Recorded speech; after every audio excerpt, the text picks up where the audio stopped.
ফ্রিজে ছিল বিট, অনেক দিন ধরেই শুকিয়ে যাচ্ছে। তো ভাবছিলাম যে অনেক দিন ধরেই ভেজিটেবল চপ কখনো বানাইনি, প্রথমবার ট্রাই করলাম। তো বানাতে তো একটু কষ্ট, কিন্তু খেতে বাঙালির 2 মিনিটও লাগে না। যাই হোক, তো দেখতেই পাচ্ছ এটা একটা ভাজা মশলা করে নিলাম। ধনে, জিরে, দারচিনি আর গোলমরিচটাকে ফ্রাই করে, মানে রোস্ট করে গুঁড়ো করে নিয়েছিলাম।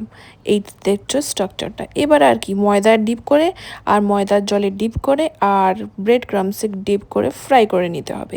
খুবই ইজি, চটজলদি বলবো না, অনেকটাই টাইম লাগে। কারণ গ্রেট করতে হয় বিটটাকে, গাজরটাকে গ্রেট করতে হয়, গ্রেট করার পর আলু সেদ্ধটাকেও গ্রেট করে দিতে হয়, আর ধনেপাতা আর হচ্ছে আদা। তো এই হচ্ছে ফাইনাল। দেখতে একটু অন্যরকম হয়েছে, দোকানের মতন হয়তো, কিন্তু খেতে দারুণ হয়েছিল।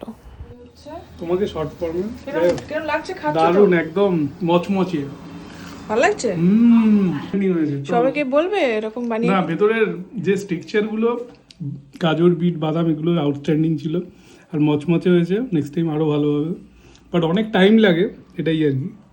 আরো ভালো চাই। না, রেটিংস কত দেবে? 10 আউট অফ? 10 out of 7.5। ঠিক আছে, আচ্ছা। পরের বারটা 9 হবে। 7.5। আর তুমি একদিন বানিয়ে খাইয়ে তো। হুম। ঠিক আছে, কতক্ষণ লাগলো বলো তো বানাতে? অনেক কম।